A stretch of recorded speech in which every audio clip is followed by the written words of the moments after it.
Hello बच्चों, तो आज हम डिस्कस करने जा रहे हैं रिप्रोडक्शन इन ऑर्गेनिज्म के लेक्चर नंबर 1। इसमें क्या क्या पढ़ेंगे? सबसे पहले इंट्रोडक्शन देंगे, फिर लाइफ स्पैन देखेंगे, फिर उसका देंगे बेसिक फीचर ऑफ रिप्रोडक्शन देखेंगे, टाइप्स ऑफ रिप्रोडक्शन देखेंगे, फिर उसके बाद जो एसेक्सुअल रिप्रोडक्शन देखेंगे, फिर सेक्सुअल रिप्रोडक्शन देखेंगे, फिर इवेंट्स इन सेक्सुअल रिप्रोडक्शन देखेंगे। तो आज हम पढ़ेंगे इंट्रोडक्शन पढ़ेंगे और लाइफ स्पैन और बेसिक फीचर ऑफ रिप्रोडक्शन, इतना ही पढ़ेंगे। देखो, सबसे पहले देखते हैं इंट्रोडक्शन। क्या देखते हैं? इंट्रोडक्शन। तो देखो रिप्रोडक्शन क्या है, तो बोलेगा, क्वेश्चन आएगा रिप्रोडक्शन क्या है, तो एक बायोलॉजिकल प्रोसेस है। उसमें क्या होता है कि अपने जैसे संतान उत्पन्न करने की जिसमें क्षमता होती है, जिसमें गुण होती है, उसको क्या बोलते हैं? रिप्रोडक्शन बोलते हैं। तो इसका स्टेटमेंट लिखा हुआ है, the biological process which allow the production of new organism. किसका production? New organism from existing organism, यानी कि जो ऑर्गेनिज्म है उससे क्या होता है कि नया ऑर्गेनिज्म। जैसे बैल है तो बैल से दूसरा बैल बनना, जैसे ह्यूमन बींग है तो ह्यूमन से दूसरा ह्यूमन आना, ये क्या है? रिप्रोडक्शन है। इसका मतलब अपनी संख्या में वृद्धि करना, ये क्या है? रिप्रोडक्शन है। अब देखो, उसके बाद पॉइंट दिया हुआ है कि लाइफ स्पैन क्या है। लाइफ स्पैन होता है कि पीरियड, यानी कि बर्थ से नेचुरल डेथ तक, यानी कि गॉड गिफ्टेड जो तुमको ये होगा, गिफ्ट ही बोलेंगे, डेथ क्या एक तरह से गिफ्ट ही समझो। तो बर्थ से लेके नेचुरल डेथ तक जो पीरियड होता है उसी को क्या बोलेंगे? लाइफ स्पैन बोलेंगे। समझ के बाद, the period from birth to natural death of an organism represent its life span. उसके बाद बोल रहा है कि प्रत्येक जितने भी ऑर्गेनिज्म है उसके लाइफ स्पैन अलग अलग हो सकते हैं। जैसे पैरट है तो उसका लाइफ स्पैन 140 ईयर होता है। जैसे एलिफेंट है उसका लाइफ स्पैन 60 से 90 ईयर होता है। जैसे टोर्टोइज है उसका लाइफ स्पैन 100 से 150 ईयर्स है। यानी कि अलग अलग ऑर्गेनिज्म के जो है अलग अलग लाइफ स्पैन होते हैं। तो इसीलिए इसके पॉइंट में याद रखेंगे कि लाइफ स्पैन जो है एक स्पेसिफिक ट्रेट है, ठीक है। एंड देखो, लाइफ स्पैन वेरी कर सकता है फ्यू डे से सेवरल थाउजेंड तक। यानी किसी का लाइफ स्पैन 10 दिन का भी हो सकता है, 1 से 2 वीक का हो सकता है, जैसे बटरफ्ली का है। और किसी का लाइफ स्पैन 200 साल तक हो सकता है, जैसे मान ली बनियन ट्री का है। चलो उसका एग्जाम्पल देखते हैं। यहाँ लिखा, life span not necessary correlated with size और कम्प्लेक्सिटी ऑर्गेनिज्म। देखो ये जो स्टेटमेंट दिया है ना, डायरेक्ट स्टेटमेंट क्वेश्चन आ जाएगा, ठीक है। तो इसमें क्या बोल रहा है कि लाइफ स्पैन जो है, कोई भी ऑर्गेनिज्म है उसके साइज से या कॉम्प्लेक्सिटी से कोई लेना देना नहीं है उसका। इसका मतलब ये हुआ कि अगर कोई क्रो है और एक पैरोट है, दोनों का साइज क्या होता है? ऑलमोस्ट इक्वल होता है कि नहीं? बट क्रो का जो लाइफ स्पैन होता है 15 ईयर्स का होता है, जबकि पैरोट का लाइफ स्पैन 140 ईयर्स का होता है, यानी 140 ईयर का होता है, ठीक है। यानी कि 140 नॉट 143, ठीक है। बात समझ गए? साइज तो बराबर है लेकिन क्या है कि उसका लाइफ स्पैन बहुत ही डिफरेंस है। दूसरा एग्जांपल देखते हैं। जैसे मैंगो ट्री है उसका लाइफ स्पैन है 200 ईयर, 200 ईयर्स है। वहीं पीपल ट्री है उसका लाइफ स्पैन 2500 ईयर्स है। सीधा तो कितना ज़्यादा डिफरेंस है। तो यही चीज़ बोल रहा है कि उसका कम्प्लेक्सिटी या साइज से कोई लेना देना नहीं है। समझ में आया? नेक्स्ट पे देखते हैं। नेक्स्ट पे क्या लिखा है कि whatever be the life span death of every organism is sure which means no individual are living forever. इसका क्या मतलब हुआ? बहुत इंपॉर्टेंट पॉइंट है कि चाहे लाइफ स्पेन कितना भी हो, 1 साल का हो, 2 साल का हो, 2000 साल का हो या 2 लाख ईयर हो, कोई मैटर नहीं करता है। अगर वो लिविंग है तो वो मरेगा ही मरेगा, कभी ना कभी मरना ही है, उसका मृत्यु श्योर है। तो इसीलिए बोलेंगे लिविंग इंडिविजुअल जो होता है ये मॉर्टल होता है। क्या बोलते हैं? मॉर्टल, इसको बोलते हैं मॉर्टल, ने मरणशील बोलेंगे, ठीक है। एक क्वेश्चन आता है। क्वेश्चन क्या बोलता है, क्या सिंगल सेल ऑर्गेनिज्म भी ये क्राइटेरिया फॉलो करता है कि सिंगल सेल ऑर्गेनिज्म लिविंग है तो वो मरेगा? तो इसका आंसर होगा नहीं, सिंगल सेल ऑर्गेनिज्म मरते नहीं हैं। क्यों नहीं मरते हैं? तो देखो यहाँ बताते हैं। जैसे मान लिए है अमीबा। क्या है? अमीबा। इसमें बाइनरी फिजन होता है। कौन सा बाइनरी फिजन होता है? इर्रेगुलर बाइनरी फिजन होता है। तो ये क्या बनेगा? ये डाउटर अमीबा बना, ये डाउटर अमीबा बना। बताओ पेरेंट बचा? नहीं बचा, दोनों डिवाइड हो गया। पेरेंट जो होता है 2 डाउटर सेल में डिवाइड हो गया। जब पेरेंट बचा ही नहीं तो मरेगा कौन? बताओ तुम्हें।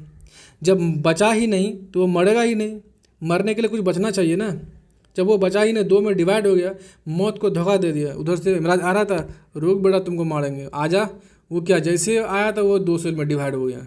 अब बोला मोर इमराज आया, जाके गड्ढे में गिर गया। बोला क्या, किसके पास आ गए हम, देखो यार, उसको मारने के लिए आए, वो डिवाइड हो गया दूसरा में, फिर मारने के लिए उसको आ गया, फिर दूसरा में डिवाइड हो जाएगा, 2 से 4 बन जाएगा। तो यानी कि मरने के लिए कुछ बचता ही नहीं, तो मरेगा कहाँ से। तो इसीलिए क्या है कि सिंगल सेल ऑर्गेनिज्म जो होता है वो इमॉर्टल होते हैं। क्या होते हैं, इमॉर्टल, मतलब मरने वाले नहीं होते हैं, क्योंकि मरने के लिए उसका कुछ बचता ही नहीं बॉडी पार्ट। चलो कुछ क्वेश्चंस है, देखते हैं कि which of the following statement is true, not true बोल रहा है। ठीक है, इसमें से कौन सा स्टेटमेंट है कोई सही नहीं है। नॉट ट्रू मतलब सही नहीं है, गलत है, इनकरेक्ट है। पहला ऑप्शन है life span is period from birth to natural death of organism. ये तो बिल्कुल सही है भाई। All small organism have very short life span, ये बिल्कुल ही गलत है। Life expectancy is the characteristic of population, ये बहुत इंपॉर्टेंट पॉइंट है, याद रखेंगे इसको भी।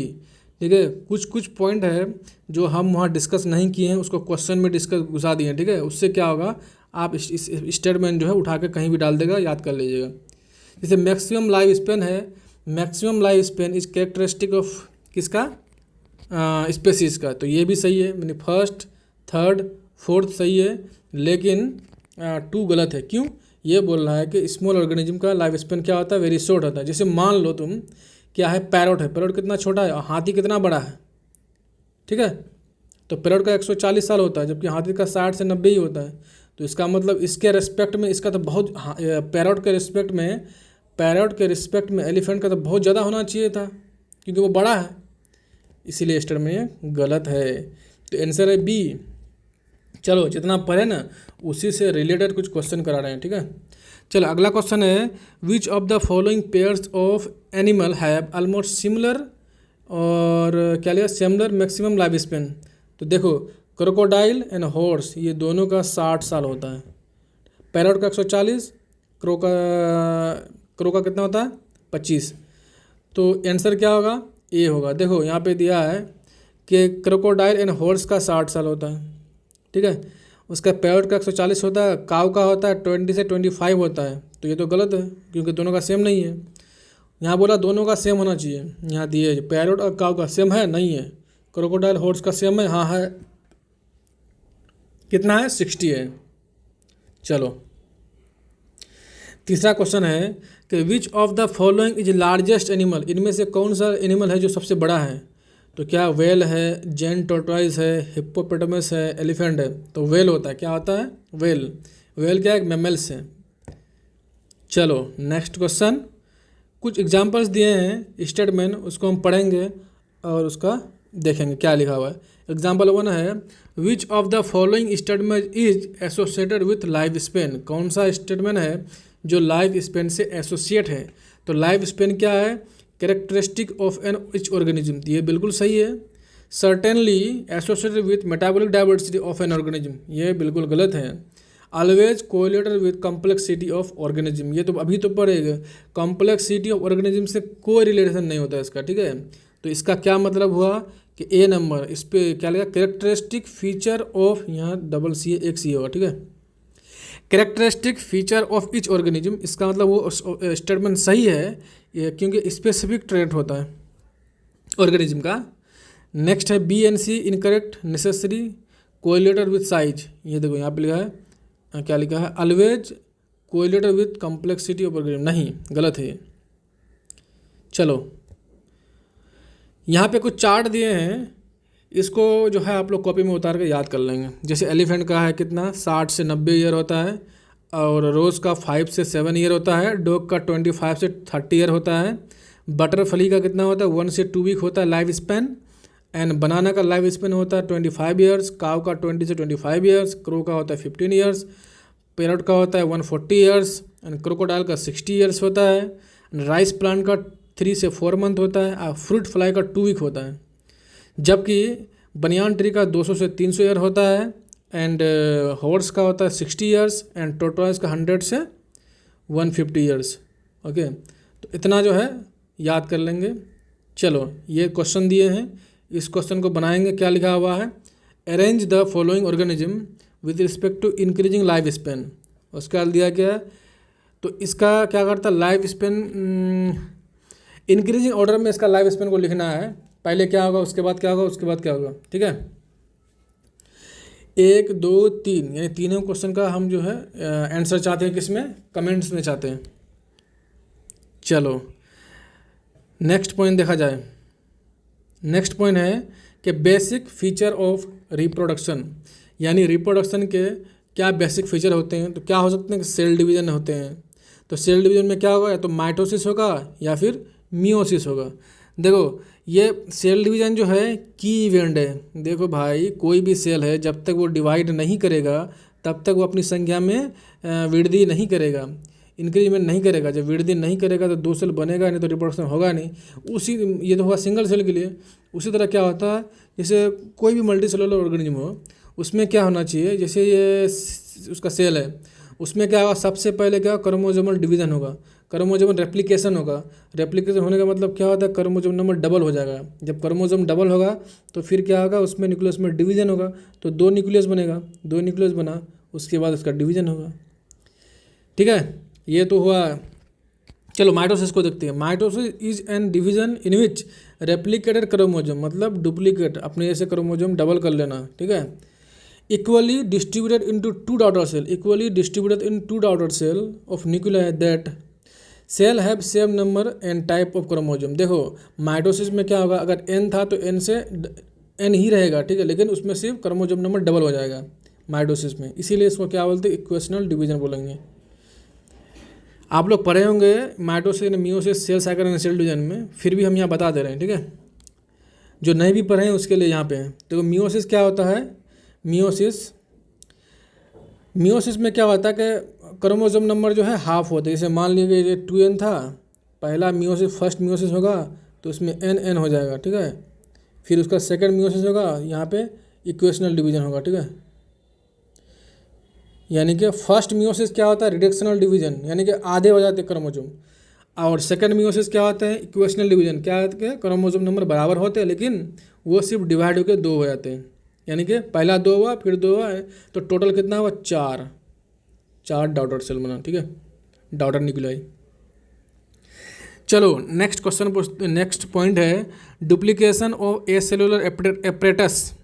बोलता before cell division, cell division से पहले all cellular apparatus must be duplicate so the cellular material present in the parent cell equally distributed। कहने का मतलब जैसे ये सेल है, कोई सेल है, ये सेल है, इसमें क्या है कि एक न्यूक्लियस है, एक क्रोमोसोम है, मान लो एक माइटोकॉन्ड्रिया है, एक क्लोरोप्लास्ट है, कुछ भी है, मान लिए।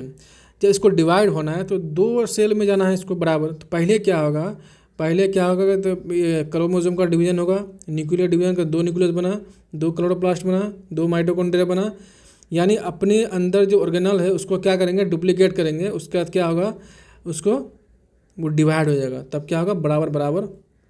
जब डुप्लीकेट किया तो आधा आधा में बढ़ गया। अगर मान लें तुम्हारे फादर हैं, ठीक है, वो क्या करेंगे, वो घर बनाएंगे, एक घर बनाया, उसके बाद एक घर रहने के लिए सफिशिएंट था। जब सोचा कि चलो मेरे पास 2 बच्चे हैं तो 2 बच्चे के लिए हमको बराबर बराबर देना है, तो क्या किया, वो 2 घर बनाया। तो दोनों घर में दो बेडशीट लगाया, 2 फ्रिज लगाया, 2 AC लगाया, उसके बाद जाकर डिवाइड करके दोनों को दिया ना, तभी वो 2 डॉटर सेल में डिवाइड इक्वली हुआ ना। तो उससे पहले क्या किया कि एक था तो उससे डबल बना, तो यानी कि फर्स्ट का डुप्लीकेट बनाया दूसरा। तो इसीलिए बोलते हैं कि डुप्लीकेशन ऑफ सेलुलर एपरेटस बहुत ज़रूरी है बिफोर द सेल डिवीजन। तो तीसरा है फॉर्मेशन ऑफ रिप्रोडक्टिव यूनिट। तो ये सब याद कर लेंगे, हो जाएगा आंसर।